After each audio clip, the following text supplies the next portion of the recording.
মধ্যপ্রাচ্যের উত্তপ্ত পরিস্থিতির মাঝে এমন একটি ঘটনা ঘটে গেল যা আন্তর্জাতিক সামরিক বিশ্লেষকদের চোখ কপালে তুলে দিয়েছে। ইরান যেন হঠাৎ করেই তাদের সামরিক শক্তির এমন সব দিক উন্মোচন করছে যা কল্পনাতেও আসেনি। প্রথমে তারা দেখালো তাদের ভূগর্ভস্থ বাংকারের ভেতরের দৃশ্য।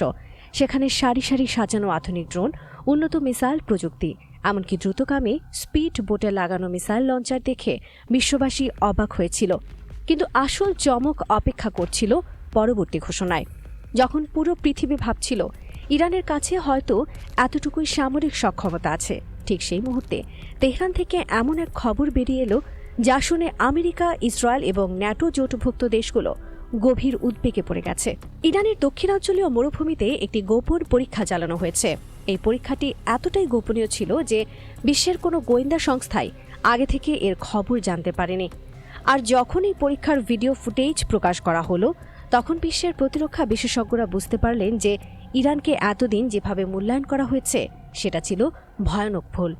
বছরের পর বছর ধরে পশ্চিমা নিষেধাজ্ঞার চাপে থাকা একটি দেশ কিভাবে এমন উন্নত প্রযুক্তি তৈরি করতে পারল, এই প্রশ্ন এখন সবার মনে।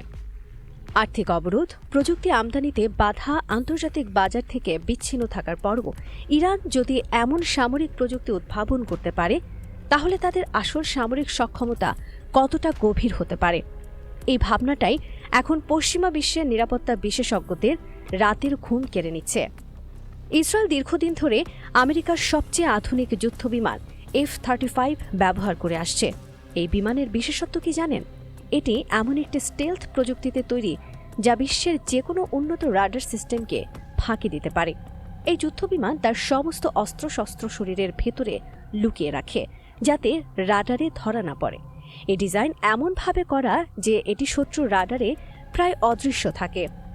আমেরিকা এই বিমান শুধুমাত্র তার ঘনিষ্ঠতম মিত্র ইসরায়েলকে দিয়েছে, অন্য কোনো দেশকে নয়।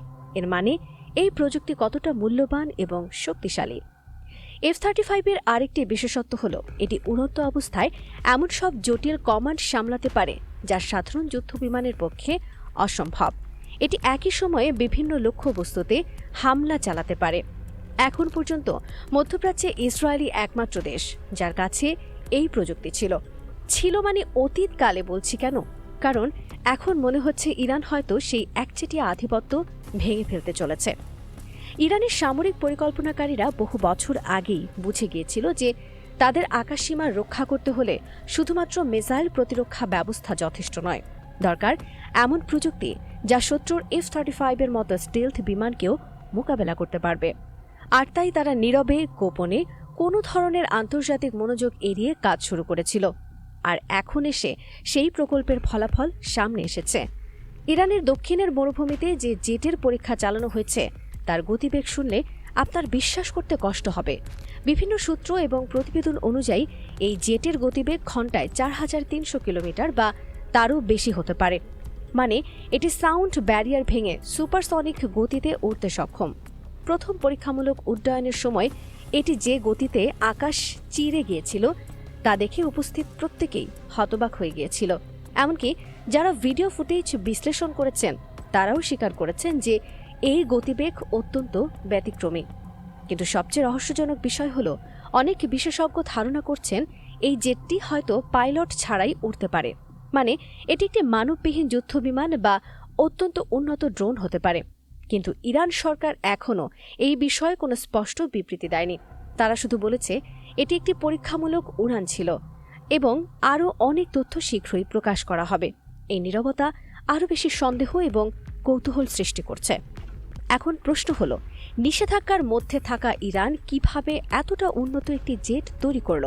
একটি সুপারসনিক জেট বানাতে শুধু অর্থ থাকলেই হয় না, দরকার হয় দশকের পর দশকের গবেষণা, অত্যাধুনিক উপকরণ, বিশেষ ধরনের সুপারসনিক ধাতু এবং অবিশ্বাস্য শক্তিশালী ইঞ্জিন। এই জেটের গতি দেখে এখন সবচেয়ে বেশি প্রশ্ন উঠছে তার ইঞ্জিন নিয়ে। অনেক প্রতিরক্ষা বিশেষজ্ঞের মতে এই ইঞ্জিনের পেছনে নিশ্চয়ই কোনো আন্তর্জাতিক সহযোগিতা রয়েছে। সবচেয়ে বেশি আলোচনা হচ্ছে রাশিয়ার নাম নিয়ে। রাশিয়া গত কয়েক দশক ধরে সুপারসনিক প্রযুক্তি, হাইপারসনিক ক্ষেপণাস্ত্র এবং উন্নত জেট ইঞ্জিন তৈরিতে বিশ্বের শীর্ষস্থানীয় দেশগুলোর একটি। তাদের তৈরি ইঞ্জিন অত্যন্ত শক্তিশালী এবং নির্ভরযোগ্য। আর ইরান এবং রাশিয়ার মধ্যে দীর্ঘদিনের কৌশলগত বন্ধুত্ব থাকায় অনেকেই মনে করছেন এই ইঞ্জিন প্রযুক্তি হয়তো রাশিয়া থেকে এসেছে। তবে আরেকটি তত্ত্ব বলছে ইরান হয়তো চীনের কাছ থেকে সহায়তা পেয়েছে। চীনও সাম্প্রতিক বছরগুলোতে সুপারসনিক প্রযুক্তিতে অসাধারণ অগ্রগতি করেছে। তাদের তৈরি হাইপারসনিক ক্ষেপণাস্ত্র এবং উন্নত জেট ইঞ্জিন বিশ্বমানের। ইরান, চীন, রাশিয়ার মধ্যে ক্রমবর্ধমান সামরিক সহযোগিতার কথা মাথায় রাখলে এই সম্ভাবনাও উড়িয়ে দেওয়া যায় না।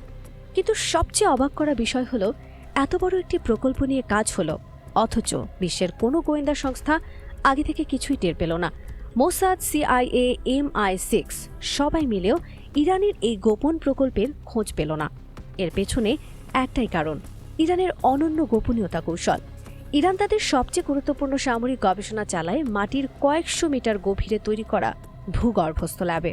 এই ল্যাবগুলো এতটাই গভীরে যে স্যাটেলাইট নজরদারি দিয়েও ভেতরে কি হচ্ছে তা বোঝা প্রায় অসম্ভব। এমনকি ভূমিকম্প সেন্সর দিয়েও এই ল্যাবগুলোর কার্যক্রম শনাক্ত করা যায় না।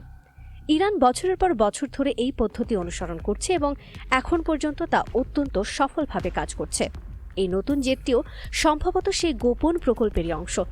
বিশেষজ্ঞরা মনে করছেন এই জেটের বডি তৈরিতে সাধারণ স্টিল বা অ্যালুমিনিয়ামের বদলে টাংস্টেন ধাতু ব্যবহার করা হয়েছে। টাংস্টেন অত্যন্ত উচ্চ তাপমাত্রা সহ্য করতে পারে, ফলে জেটটি যখন সুপারসনিক গতিতে উড়বে তখনও এর বডি অতিরিক্ত গরম হবে না এবং কাঠামোগত অখণ্ডতা বজায় থাকবে। বিভিন্ন সামরিক বিশ্লেষকদের মতে ইরান সম্ভবত এর মধ্যে একটি পূর্ণাঙ্গ আধুনিক যুদ্ধবিমান তৈরির কাজ শুরু করে দিয়েছে। এই পরীক্ষামূলক জেটটি হয়তো সেই বৃহত্তর প্রকল্পের একটি ধাপ মাত্র। যদি সত্যি তাই হয় তাহলে আগামী কয়েক বছরের মধ্যে ইরান হয়তো নিজস্ব স্টেলথ যুদ্ধবিমান তৈরি করে ফেলবে, যা মধ্যপ্রাচ্যের শক্তির ভারসাম্য সম্পূর্ণভাবে পাল্টে দেবে। কল্পনা করুন, একটি দেশ যাকে বছরের পর বছর অর্থনৈতিক অবরোধে রাখা হয়েছে, যার বিরুদ্ধে হাজার হাজার নিষেধাজ্ঞা আরোপ করা হয়েছে, সেই দেশই হঠাৎ করে এমন প্রযুক্তি নিয়ে হাজির হলো যা শুধুমাত্র পরাশক্তিগুলোর হাতে থাকার কথা। এটি কি নিজস্ব উদ্ভাবন, নাকি বিদেশি সহায়তা, নাকি দুটোর সংমিশ্রণ? এই প্রশ্নের উত্তর এখনও পরিষ্কার নয়। ইসরায়েলের প্রতিরক্ষা বিশেষজ্ঞরা এখন গভীর চিন্তায় পড়েছেন। যদি ইরান সত্যি F-35 এর সমকক্ষ কোনো প্রযুক্তি তৈরি করতে পারে, তাহলে ইসরায়েলের আকাশ আধিপত্য হুমকির মুখে পড়বে।